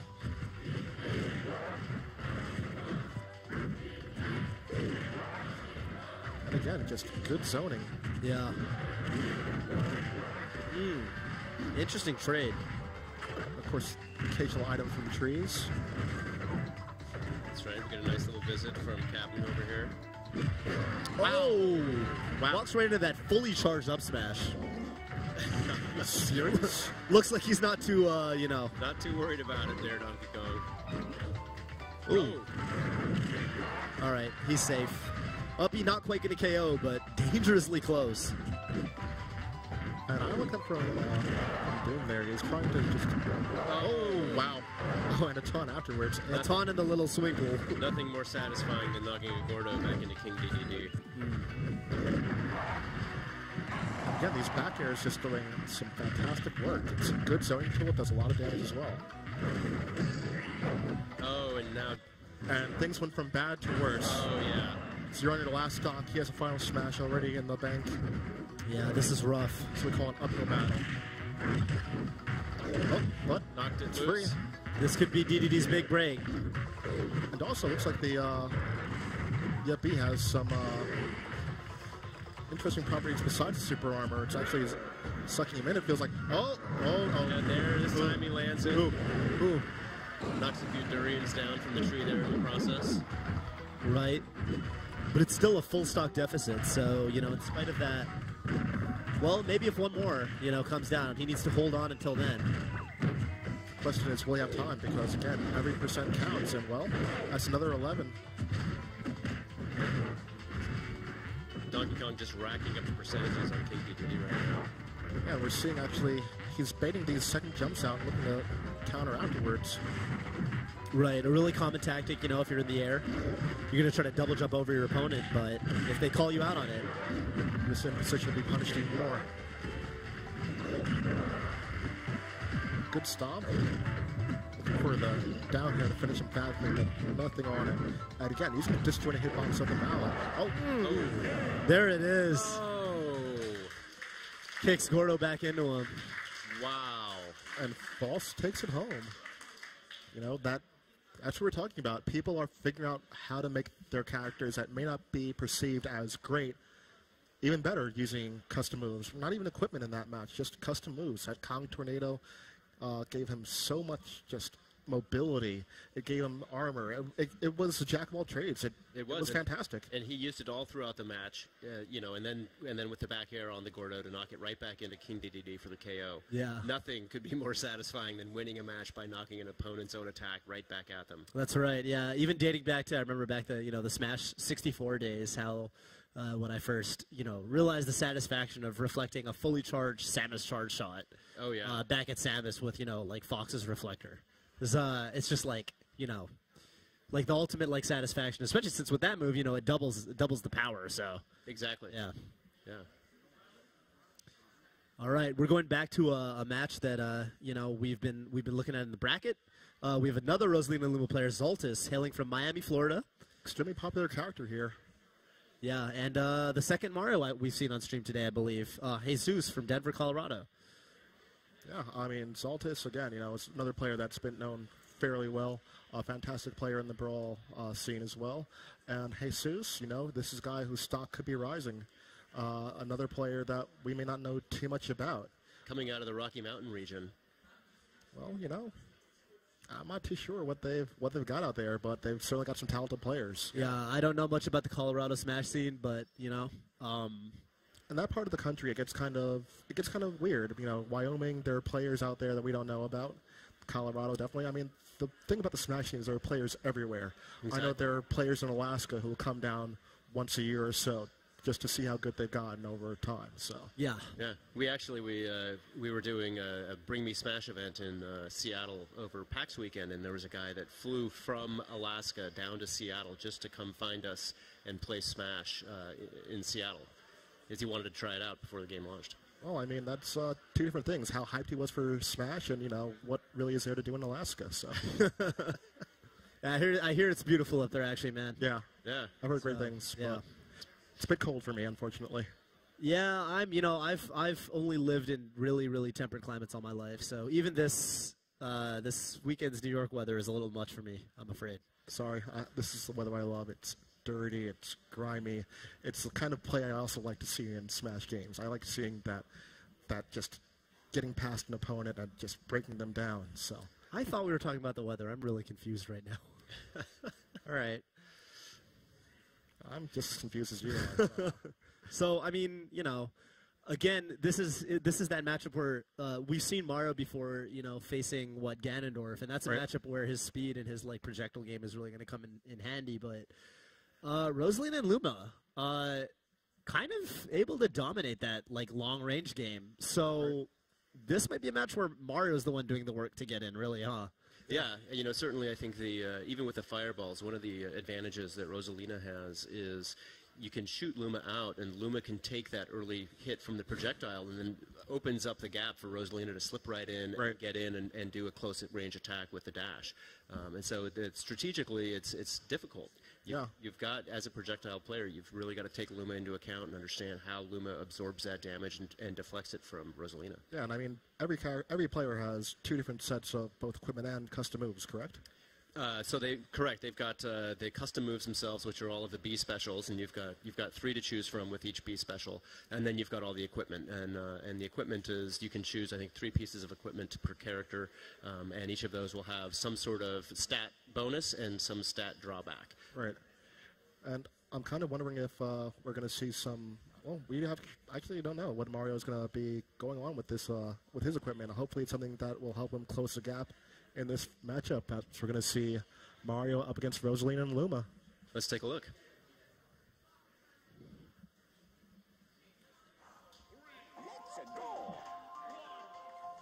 And this is a stage that Rosalina and Luma, if they are able to play the zoning game maybe even half as well as DeBuzz is able to, I think the advantage is in her favor.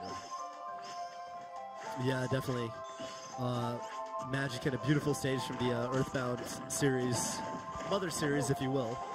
Also a stage that's got some stage hazards, and you see here that Rosalina has gotten an ally in this match, helping her out against Mario, and this is not an easy thing to deal with on this stage. I mean, especially since now it's not really a 2-on-1, now it's a 3-on-1, right? Yeah. This is actually Mario's looking pretty outnumbered right now. It's a tough day for the plumber, but a good charge forward smash. But again, you know, the only items on are the smash balls, but he may as well be an assist trophy on the stage. Essentially, yeah. That's right, yeah. Good stuff to Mario actually knocking him out. I think that's the correct choice there. But Rosalina's, yeah, her upward KOing potential is so strong. Yeah. Oh, no. Recruiting the old friend. Oh, yeah. Welcome back. Looks like Mario, not quite. Mario trying to do his best to get rid of it and just trying to even the odds, even though it'll still be a 2-on-1, but... You know, I have to say, Mario is doing quite well to be in the position that he's in, considering that both of his stocks, he has been fighting 2 different characters. Yeah. But, I mean, that's also part of knowledge of the game. Rosalina and Luma has been knowing that, yeah, it'll spawn right there. May as well take advantage of it. That's right. But, again... We're seeing a lot of Rosalina final smashes today. Yeah, that's right. And I like how Rosalina's playing this. I mean, knowing that that final smash isn't one of the most lethal, but using it just to threaten space and, like, forcing Mario into the corner where it looked like she was maybe hunting for one of those, you know, up air kills. Yeah. And up. Not again, not again. Oh, this time. This time Mario's got it. Let's see if it's nearly as helpful for Mario as it was for Rosalina. Ooh. Rosalina's able to do a short hop there and do the down air to kind of knock this character off to the side. That's right. And then recover really quickly and send Mario off the top of the screen. Yeah, looks like it's helping out a lot, though. There we go. Rosalina finally taking it out. Charges the up smash, not quite enough. And actually, right before that, he went for a forward smash, catching the trajectory of Rosalina's recovery. A bit late, but a good call. And the zoning game is in play. Yeah, and we see Rosalina taking advantage of, again, one of her custom specials that shoots the star bits further across the screen. Less damage, but speedier attack and much more range. Meanwhile, Mario distracts her with the little assist there, and then uses the up smash to send her off the top of the screen. The short ceiling on this having a big impact on the match. Definitely. And especially, like we said before, you do not want to be... And look at that. Mario goes for the air dodge. Rosalina and Luma didn't do the up air immediately, waited for it to happen, and then punishes accordingly. Yeah, that's that smart stuff. That's a veteran move. Veteran move, absolutely. Uh-oh. But Mario just misgauges that recovery, and he is plummeting. And it's never going to be a straight 2-on-2 battle. Rosalina and Luma have done a fantastic job. Rosalina's out there waiting for her friend. She's come out to play. Yeah, and it's summons the final smash. She plants the final smash right there, just to keep Mario away. And we're going to see some more zoning come into play. That's right. This man has a strategy. Mario needing a little bit of help here if he's going to come out of this. He's down a stock. But Luma's running out. Yeah, Luma gets taken out, though. Could be the break that Mario needs. Oh, he's still... Oh, there's Luma. Yeah. Rosalina seeming to be content staying up here on this upper platform, forcing Mario to come to her. I mean, when you think about like the way Rosalina gets her KOs, you know, which off the top. Yeah. Right? I think it's a logical choice, and there goes Mario. Yeah, there's the option for the back air, the forward smash, and then the down air to finish the match. And like you said, you know, it has a couple different hitboxes on it. That time it wasn't the meteor spike hitbox, rather one of some outwards. And either way, in that situation, it would have worked. So knocked him back just far enough that he couldn't get back to the ledge. Right. And well, I guess we're pretty soon we're going to see some of the highlights of that match. And well, here they are. Again, the power of that up air, time and time again. Yeah. Sending Mario back into the 2D landscape of Earthbound, where hopefully he'll join the party. And here you see Mario getting a little bit of help here. He could have used a bit more help, like maybe a Sword of Kings. Yeah. Yeah, would have been nice. I don't know if that's equipment that Mario can really wear though. Yeah. That's character specific. Yeah, I'm really not sure if a plumber would know how to use a sword. No, I mean, he's more the hammer type, right? Yeah, that's right. And shells. All right, so fighting up at the top, and I think that was really good. He intercepts the double jump. Yeah. I wonder if Mario could have maybe used his down B and his side B to gain a little bit of height before using that up B to... Well, the Flood wouldn't have done much of that situation. Yeah. Oh, true. Maybe the cape. Actually, that's something we didn't see at all. Even we didn't with see that at all. I was thinking the same thing. Yeah, with the zoning potential that we were seeing with the star bits being flung at him from across the stage, trying to reflect it back. But yeah, I was mixing up Dr. Mario and Mario with the classic down B where he spins in the air. Tornado, right? Right. All right, so we're going into the next match, and this is actually a matchup that I've been really excited to watch because we're seeing here a couple of characters. Samus, obviously a character that's been in the series for a long time, right? And that's being played by Baez from Raleigh, North Carolina, which is, of course, the southeastern corner of the country, going up against Jakey, a representative of my hometown, the northwestern corner of the country in Seattle, Washington, and he's playing Robin from the Fire Emblem series. Right. Two characters we haven't seen today. So, notably, we've seen all of our competitors now except for these two. After this, we will basically be pitting the winners of the previous rounds against each other. So this is going to be our last chance to kind of see some new blood on the stage. Right. I mean, we're going down from 16 to 8. 8 are going to be set after this set. And, well, Robin is one of those characters I feel like pretty solid character. Thrives at that mid-range and short-range game. Full screen, questionable, especially against the Samus, who's going to be able to do some stuff with the charge shot missiles. But closer up, I think Robin, if they are able to just maintain maybe 4 or 5 characters lengths away and closer, they should be able to pull the W out. But we'll see. It also depends on stage. Yeah, that's true. I mean, I feel like with Robin, really, his or her projectiles really excel at just kind of bolstering, for example, right, the fire, it kind of functions similarly to like Ness's PK fire, right? If you're used to it, where it'll activate and then just kind of like keep you locked in there, and then you're able to get a confirm off of and punish. Yeah, allow for a follow up. Like Robin's like special moves to me like feel like they're designed to bolster her up close game, like kind of give you a way in, give you opportunities to like keep the opponent at bay, but get them into a location where you can use the the Levin sword to good use. Whereas Samus's projectiles are more like full screen, really keep away. I'm thinking of Samus's that will kind of try to play keep away, use the charge shot, the missiles. Right, and Samus is one of the characters that we heard was extremely strong. You and I were both at E3, and Sakurai himself said, well, this is a character that we have found in our early testing is pretty dominant. And we've all been wondering, what makes Samus so dominant? What are some of your ideas on that, Bill? Personally, I just find that Samus she just feels more powerful this time around. I think some of her moves have a little bit more knockback.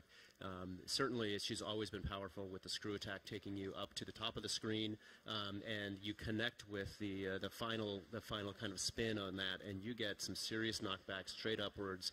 Lets you take advantage of low ceilings. Well, I guess we're down to the final match of the round of 16. 8 are left after this one. Let's see who's going to move on.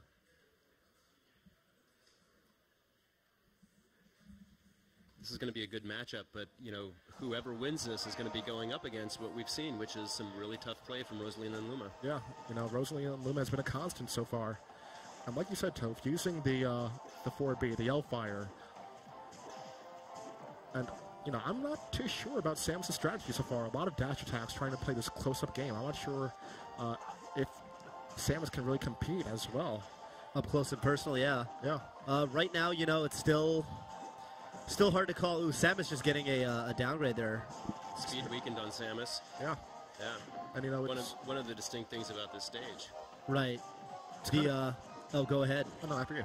Well, the 11th sword, we see it fly away, and that's kind of the thing about Robin. I feel like Robin is this character that really has a lot of strong options kind of anywhere, especially, up close at mid-range, but there's this element of, resource management, right? Exactly. Because you can't just use the tomes, forever and ever. Same with the 11th sword. Right. You have to be able to say, okay, I'm going to be in this situation. Do I use it now?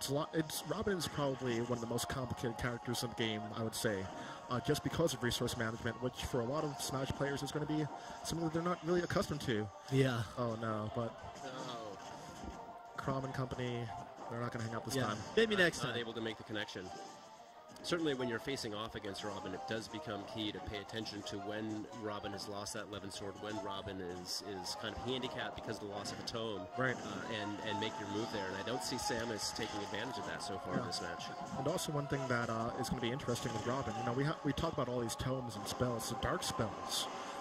Right now, Robin at a high percent, if you connect with a down B, gain some of that health back, could be wonders for him. Yeah. But right now he's just keeping out going offensively until the stage hazard, yeah. Of course, this being the Find Me stage, apparently neither player terribly familiar with Street Pass Me Plaza. Yeah, running right into the... Again, Samus running right into the Demon King. And as you guys can see, Robin right now turning into a brick wall. That defense has gone up. And combining that with the speed already... And we're seeing the use of the Thunder Tomes now. Yeah, it's interesting. Right now, it really does look like Robin has a better edge on the projectile game than Samus. Yeah. Not seeing many, many missiles, charge shots from Samus, and really Robin is just, working those tomes really well. So, Samus looks really, really comfortable just deciding to play the up-close game. With all these dash attacks, it's reminiscent of a charging Chuck. So... That time, Samus getting a big increase on everything. Samus. Oh no! That's a rock a little too soon. Just a little too anxious on that final. Oh no! Gets the roll through the smash and punishes Robin with the KO. If that punish had just come at the right time, and look at what happened. You got kind of overconfident. Now you are down by an entire stock when you should be up by one. Yeah, this is Samus actually racked on a lot of damage really fast. Now Samus putting Robin between a rock and a hard place, gets a forward smash, doesn't quite KO. I thought it was between Samus and the stage hazard. Yeah, well, it's a metaphor. All right, Samus gets an upgrade for beating back the Demon King. Oh, nice short hop there to the down air from Robin. And again, it's going to be extremely difficult because, again, these stat bonuses, they're coming to play more and more. Robin has to get something big. That final smash has been like the story of the day. We've seen so many missed that probably would have sealed the deal here and there. That is true. Wow, and the cage actually preventing Robin from flying away, and, Samus gets KO'd instead. I'd like to see that again, maybe. Definitely. And again, use of the Hellfire. Now, if I'm Robin right now, I want to pay attention to Samus's patterns because it seems like every time Sam's dashing in. It's dashing with the dash attack. So,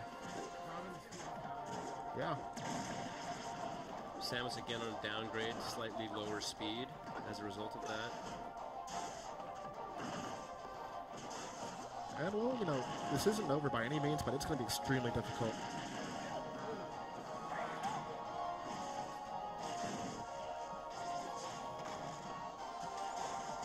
And again, another dash attack and up air, not quite enough. And that smash ball might just be what Robin needs, but one will connect and two is too little time. There it is. That was a really fortunate get of the smash ball because Robin dropped 11 sword into the smash ball, which did just enough damage to give it to Robin, earns Robin the KO, equalizes the stock count. Definitely, but at the same time, you saw where Samus ended up after the final smash. It wasn't a KO, was able to get a couple more percent before the time of demise, and rolls into it. Backwards into the charged up power beam. The full charge. So what a climactic finish. After after like kind of a lot of Robin kind of dominating the long distance game early in the match. Samus, really kind of finding her footing and ending it, in a manner like that. Yeah, and it's something that we've seen a lot of today. Just one mistake, one hesitation, and the entire game just changes based on that.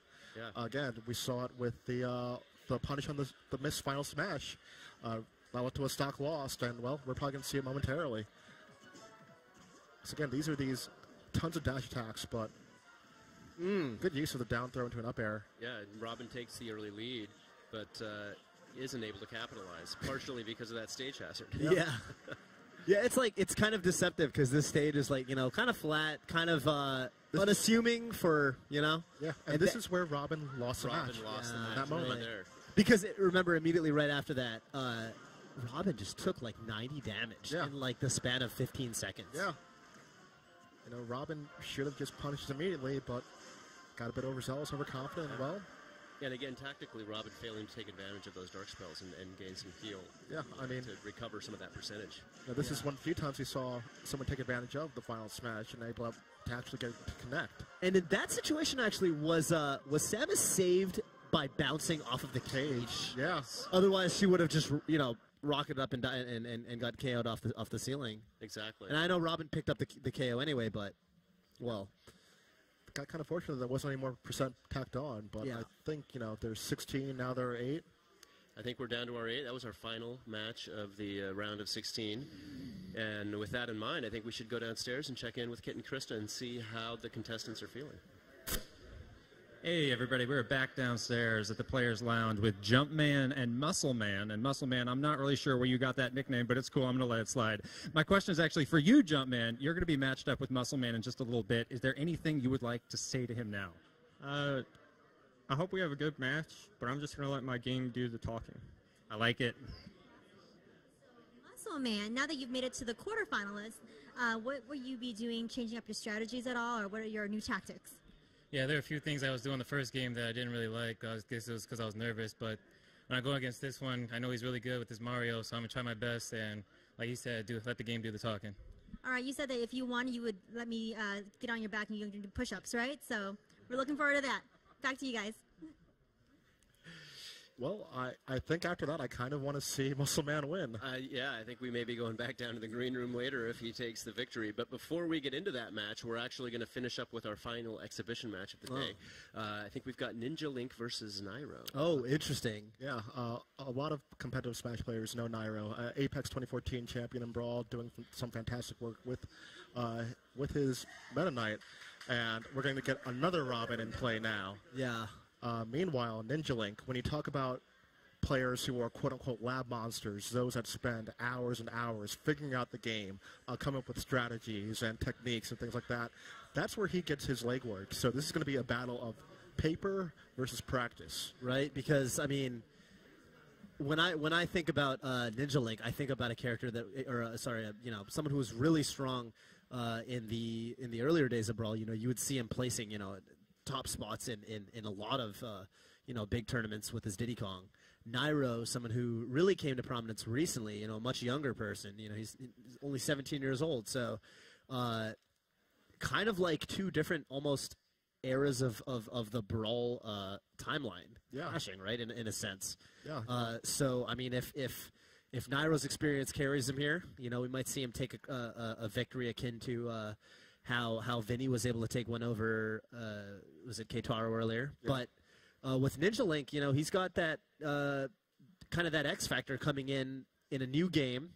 And he's proven to be a real threat when a metagame is new and developing because he's done so much research on his own. He's already researched like all of the customizable moves in Smash 4. Right. So, yeah, it's kind of a testament to, you know, the different ways a player can dominate in a tournament scene. Yeah, I was hoping to see him put some of that knowledge of those custom movesets to use in this match, but he's going to go with a default Iggy version of Bowser Jr., which is a character we have not seen today, and a character that I think is very dynamic, has a lot of really interesting moves, and is somebody who is, I think, you know, just really fun to play with. Right. So I'm going to be interested to see how Bowser Jr., or in this case Iggy, does against Robin. And, you know, I'm not really surprised he's going with the default setup.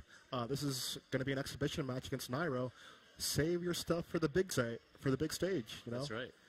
But I'm ready to see these two battle out. How about you guys? I am as well. Let's go up to the stage.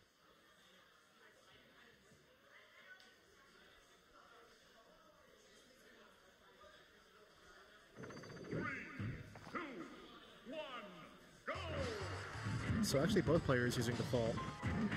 And I already like this from Nairo.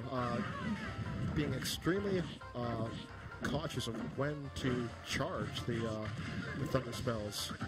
Yeah. It's tricky on a stage like this too, you know, there's no real corner of the level. You got to keep moving, so you can't stay still and charge for too long. Right. That's right. Interestingly here, it looks like Ninja Leak has tapped his touchscreen to keep an eye on where Robin is at all times, and that's the frame that you see down there around Robin. Ooh. Cobbling off the L-Fire. Yeah, that's something you were talking about before, Toph. Yep. These guys are up in each other's faces, though. This is a really fast-paced match. Yeah, it's extremely aggressive. This is the type of play I like to see, and I hope, you know, a lot more players decide to kind of take this this viewpoint of it. Right. Yeah, Nairo really does seem content to just go in there swinging. And actually, I was talking with Ninja Link yesterday. I play a little bit of Biggie myself, and it's got health back, yeah. But use of the various tilt attacks instead of smashes from Iggy or from the entire Koopa clan when you're talking about the Bowser Jr. Oh, yeah! Wow, that was an impressive series of moves right there. Yeah. Oh, what can you say? This guy is one of the best for a reason, and he's proving it here. That is definitely true. And look at that punish after the up B. Robin just doing a good job of leveraging the terrain there in the rotating stage. You know, you only have one place you can go through, and that's through Robin in that situation. You can have a JB4 stock, right? No way. I mean, well, unless that Smash Ball something to say about it, but no, he gets a hit.